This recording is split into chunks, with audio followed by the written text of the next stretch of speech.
This is the Naked Genetics podcast, taking a look inside your genes.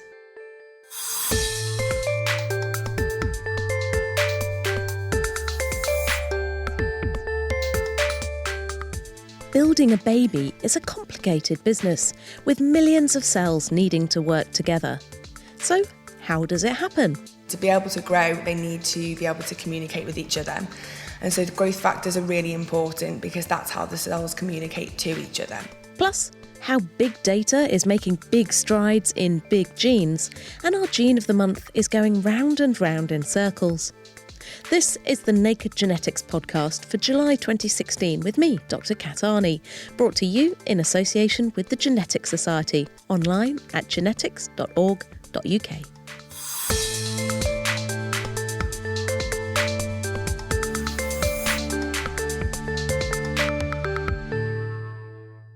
I've been off on my travels over the past month, including taking a trip to a Gordon research seminar at the Chinese University of Hong Kong, which was focusing on molecules known as fibroblast growth factors, or FGFs. But what are they, and what do they do? Abi Fearon, a researcher from the Swiss Federal Institute of Technology in Zurich and co-chair of the meeting, gave me the lowdown. Our cells need to be able to grow and divide, to be able to form organs and basically make up the whole human body. And to be able to grow, they need to be able to communicate with each other.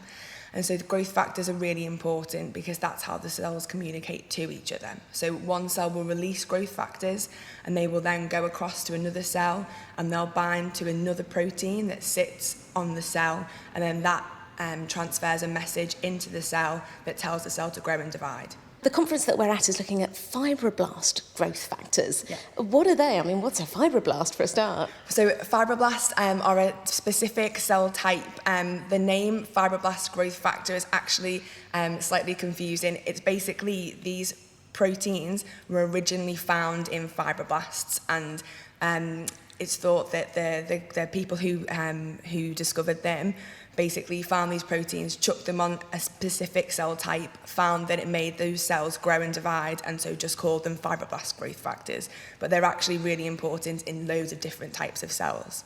And how many different sorts of these growth factors, these FGFs, are there? So there are 23 different FGFs, I think. I should probably know that, yeah, 23 different FGFs. And there are 4 different FGF receptors. And so each of these different FGFs binds to another protein called an FGF receptor, and that's how the signal gets transmitted into the cell.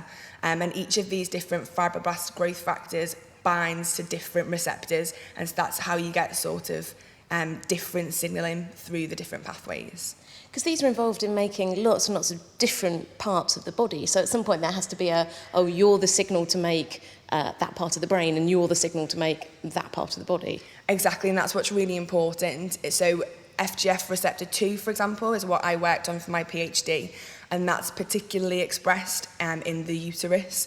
And so only certain FGFs will bind to receptor 2 and will tell the uterine cells to grow and divide, but there can be other FGFs around in the uterine cells that won't bind to that specific receptor, and so therefore you get this specificity that tells different cells to grow at different times. And that's also important, that the FGFs are released at different times, which makes the cells grow, in different stages. It's all about getting the right cells doing the right thing at the right time in the right place to make an organism. Exactly, yeah. And that's one thing that goes wrong in cancer. So these FGFs are really important, go wrong in cancer quite often. So normally they're really tightly regulated, so the signal only happens at a specific time. But in cancer, we can have loads of these receptors, for example, that just signal without having any of the FGF bound to it. So then you lose all of the specificity, and so then the cells just grow and divide uncontrollably. It's just saying, go, go, go, go, go, do this. Exactly, yeah. And so what are some of the things that we now know about these FGFs, and how can we use that knowledge? So the FGF receptors are particularly important, for example, in cancer. So there are drugs that will bind to the FGF receptors and can block them. And so if we know that we can block the receptors, then we know that we can, if this certain cancer is particularly reliant on that mutated FGF receptor, so the one that's overacting. If we can block that using a drug, then we can maybe treat patients who have got mutations in this specific receptor. But how does the cell know which signals to listen to and what's actually coming in if there's all these kind of signals and noise going on? There will always be a level of background noise. So you'll always have these multiple different proteins that are doing similar sort of things, but then you'll have a predominant pathway. So that's particularly important when you have these different cells that are signaling, that are interacting. So you get some proteins, some FGFs that are released from a certain cell, and you will have more of that protein in the mixture, so that signal will be the predominant signal. Well, it's kind of like whoever's shouting loudest at the time gets heard. Exactly, yeah, that's an excellent way of putting it, yeah. We're studying all these different kinds of signals and how cells communicate and how cells know what to do. Tell me a bit more about the work that you're doing. What are you studying particularly? So right now for my postdoctoral research, I work on the liver, and the liver has this amazing capacity to be able to regenerate. So we can chop off about 2/3 of the liver and it will grow back almost perfectly fine, and it's the only organ that can do this, and so it's really interesting to understand how that happens. And whilst we have a broad overview of that knowledge, we really need to understand a little bit more how it does this. So my work at the moment is predominantly focused on trying to figure out how the liver regenerates. So you're studying the sort of signals that say, something awful has happened, quick, we need to grow. Exactly. So these signals that are probably really important in development and then get switched off in normal, healthy humans are then somehow reactivated once the liver has had this massive injury. For example, just chopping some of it off, and that those signals can be reinitiate. And it's amazing that the liver can do this, but this isn't seen in other organs. So there's lots of scope to why this might be relevant to lots of different tissues. That could be really amazing, couldn't it? If you could just add the right growth factors and, I can grow my kidney back again because my kidney's become diseased, or grow my arm back again because I've chopped my arm off. Is that a future that we could be looking at? I think that's very, very far in the future and far away, but I suppose, this is the great thing about basic science, as it's called. You don't know where it's going to end up. There are lots of different research projects that have started off just being because we don't understand what's happening, and then have ended up being a treatment for a cancer. So in the future, that could be really interesting. It's something that people don't really think about, that all our cells have got this crackling network of communication and all these signals being sent around. And is that how you view biology now, as this sort of network of signals? Oh yeah, completely. It's really strange now when I sometimes think about in the day, I'm so focused down on this one small thing, but then you zoom out slightly and it's this whole network of everybody talking to each other, and there's so much background noise, and how do we get the specificity? And it's very, very, very visual in my mind, them all talking. It must be like sort of sitting and being bombarded by 100 different TV channels at once. Exactly, it's just one massive conversation, and then trying to break that down is difficult, but just absolutely fascinates me. Abi Fearon from the Swiss Federal Institute of Technology in Zurich. To find out a bit more about how FGF signalling is involved in building different parts of the body as a baby grows in the womb, I spoke to Jennifer Simmons from the National Institute of Dental and Craniofacial Research in Bethesda, Maryland. She's focusing on the role of these growth factors in making your mouth water, building the salivary glands that produce saliva, or spit, as it's more commonly known. So we want to understand what are the different stem cells within the human salivary gland. So most people don't think about salivary glands every day because they work, but when they stop working, you really miss them. And so salivary glands, they provide saliva, which lubricates the mouth, it helps for you to eat, but it also just maintains your oral health. So a lot of people who have salivary gland issues, they have a lot of dental caries or cavities. And they have a lot of dental health issues, and their lives are very uncomfortable and can be very painful. And so in our laboratory, we're trying to understand what's going on within normal salivary glands so that we can develop therapies for patients who are not making enough saliva.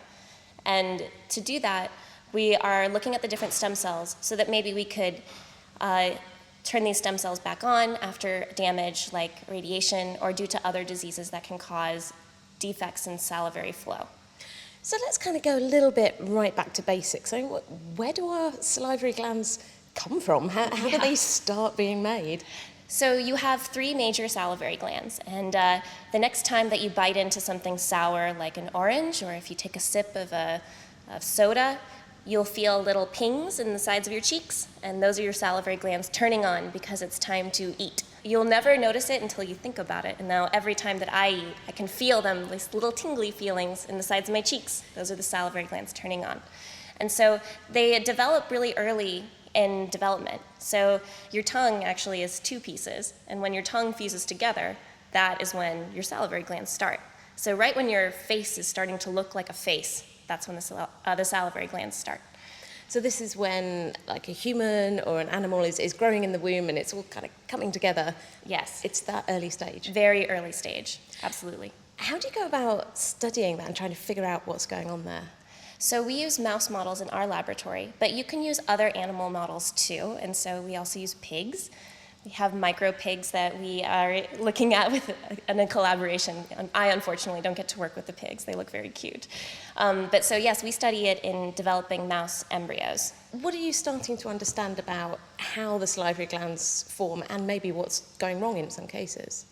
Right, so the different cells within the salivary gland, they have to divide so that they can make up the salivary gland as it develops, because it starts off as this very tiny, tiny little thing, and it has to grow to be quite large, because the salivary glands in the human, they take up a good portion of your cheek.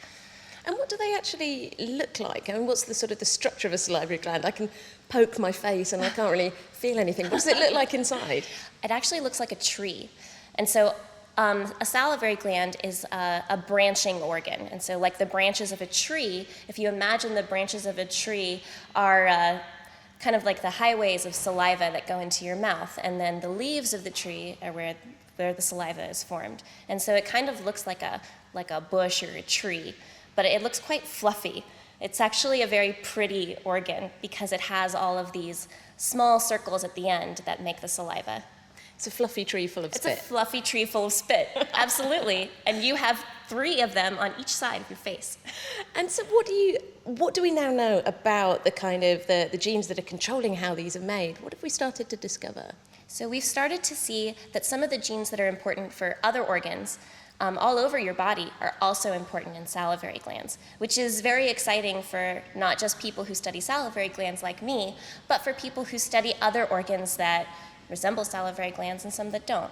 And so there are certain markers of cells that we know mark the different progenitor stem cells within these different tissues. And a lot of them are the same in mammary gland and in pancreas and in other tissues. So you might not think that your mammary glands, your breasts, have anything to do with your salivary glands, but they're kind of similar then. They're very similar. And so if you imagine the tree again, mammary glands are exactly like a tree that make milk. And so the leaves make milk, and it goes through the branches of the tree and then out the main duct.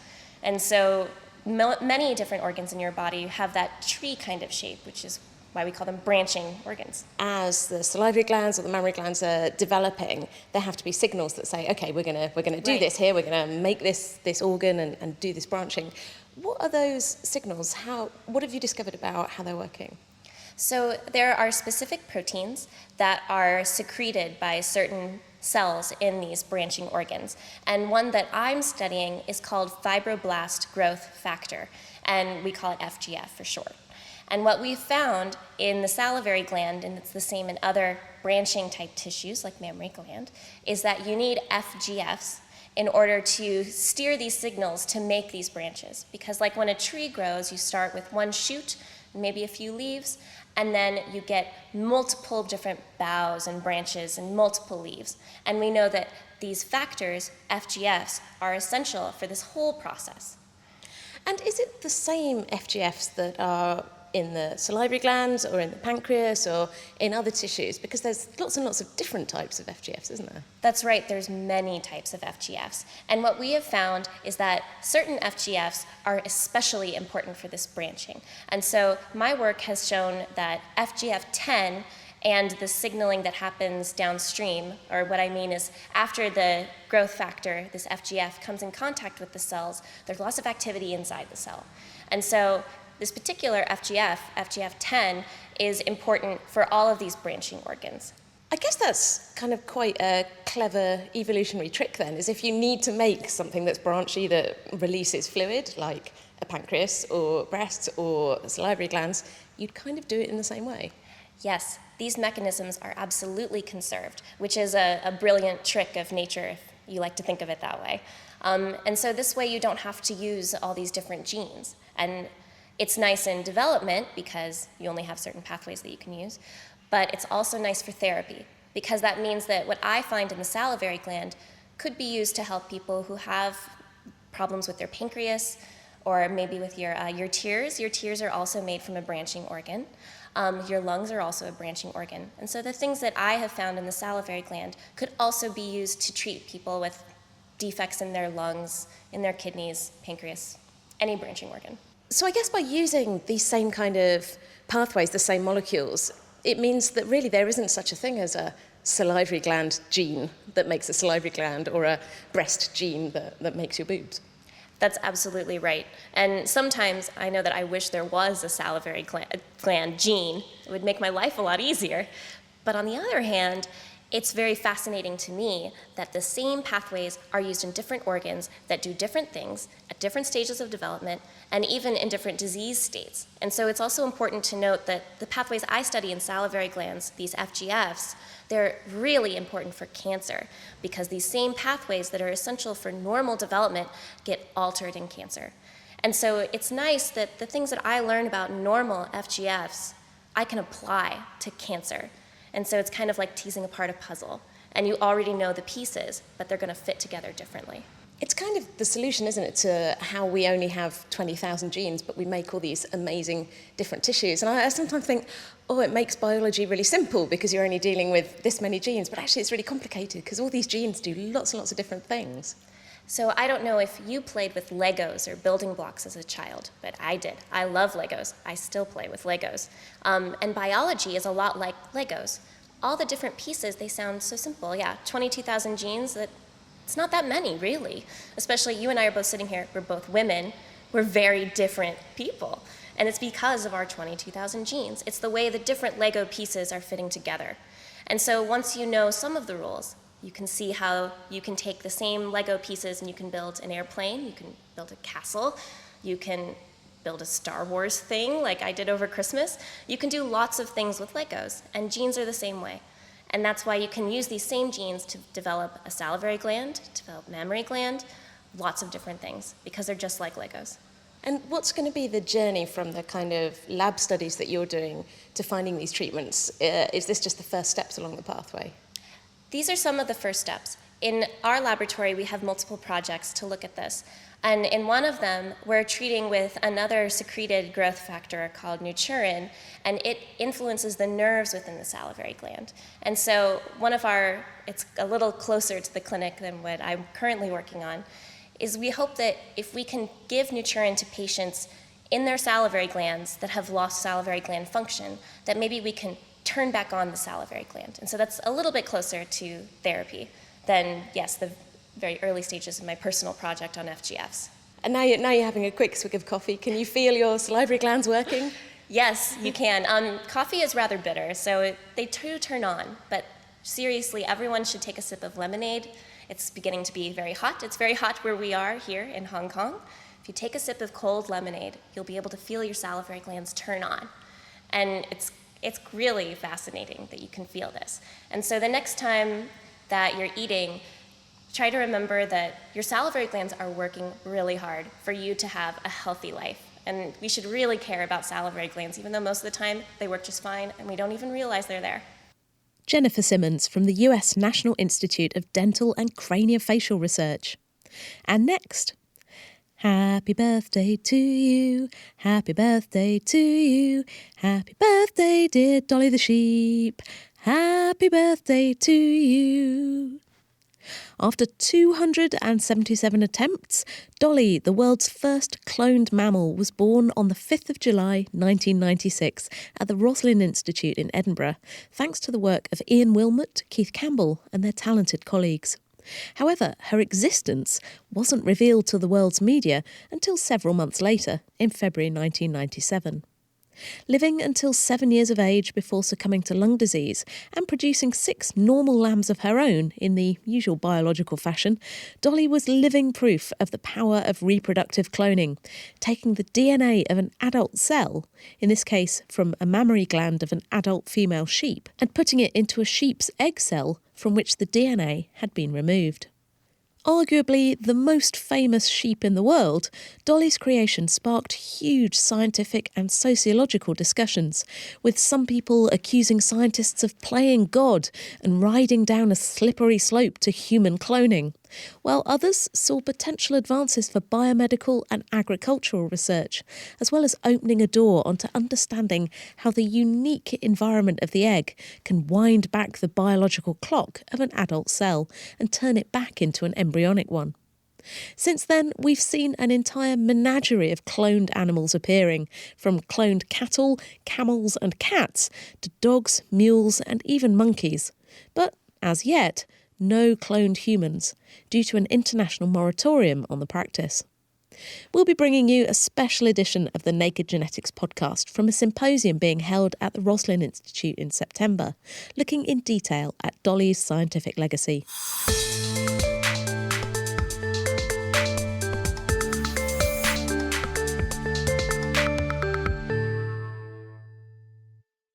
You're listening to the Naked Genetics podcast with me, Dr. Kat Arney.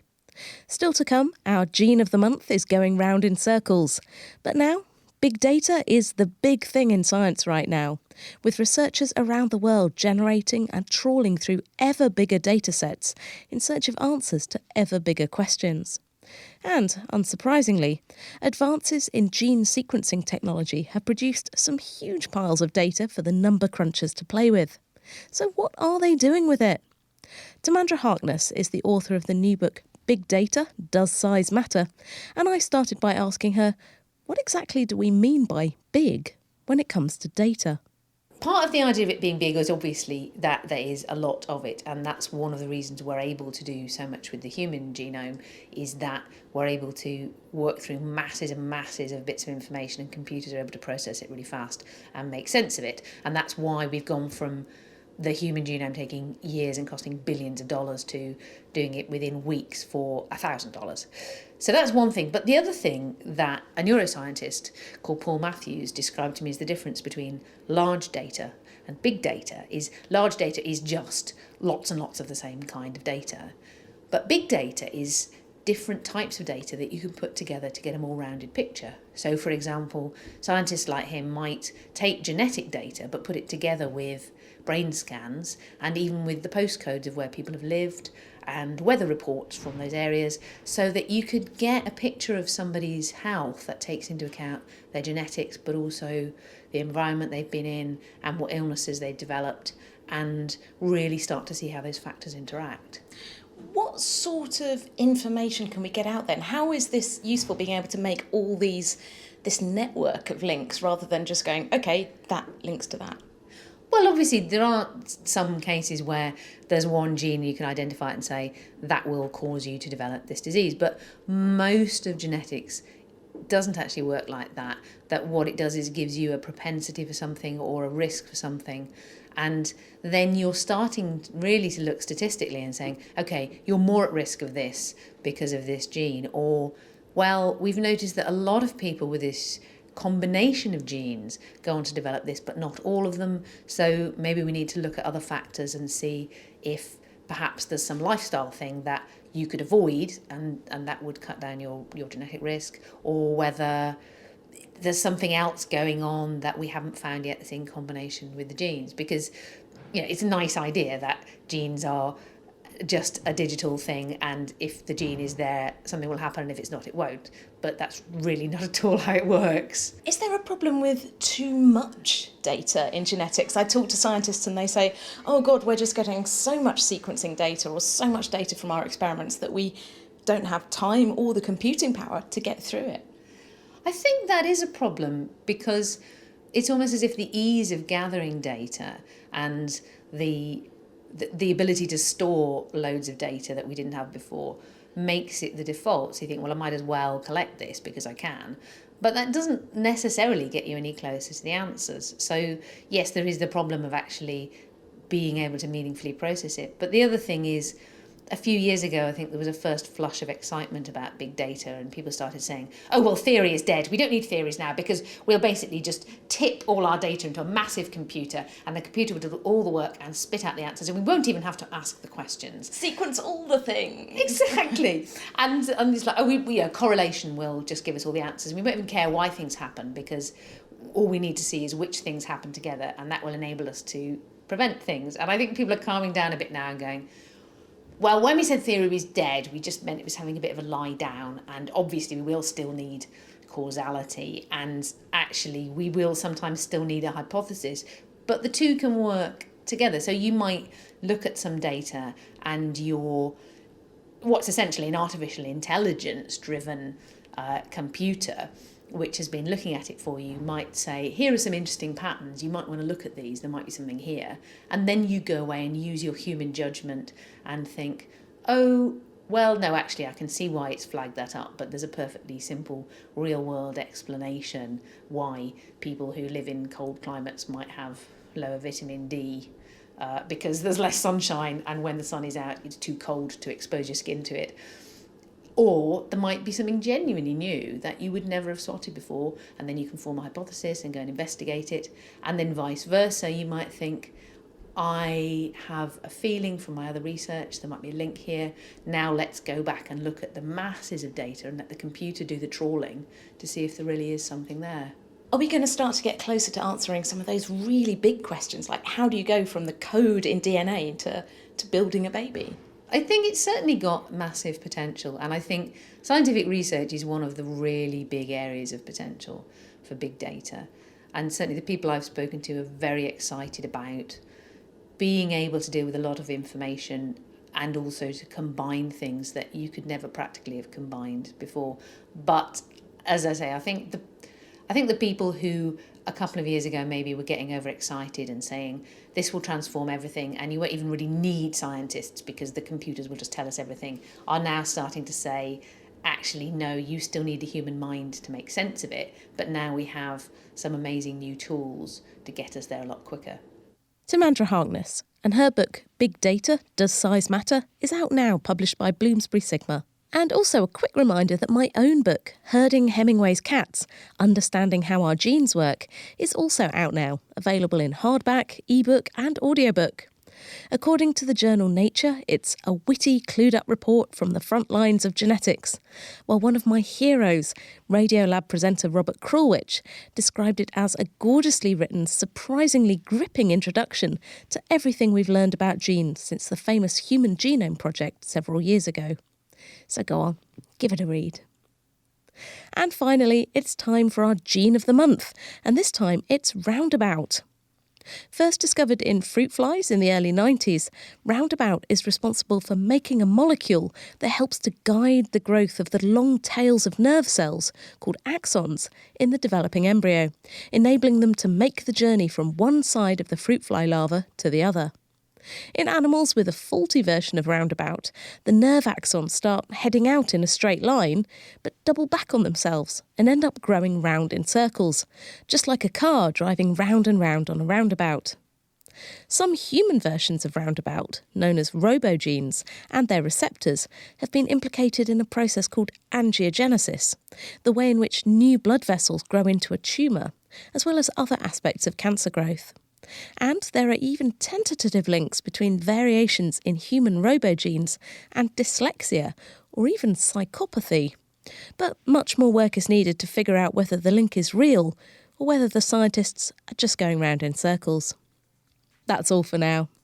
I'll be back next month, looking back over 40 years of the groundbreaking book by Richard Dawkins, The Selfish Gene. If you've got any questions or feedback, just email me, genetics@thenakedscientist.com. You can also get in touch through the main Naked Scientist Facebook page or tweet me @NakedGenetics. Every episode of the Naked Genetics podcast is available on iTunes and online at nakedscientist.com/genetics. The Naked Genetics podcast is brought to you in association with the Genetics Society, online at genetics.org.uk. I'll see you next month for another peek inside your genes.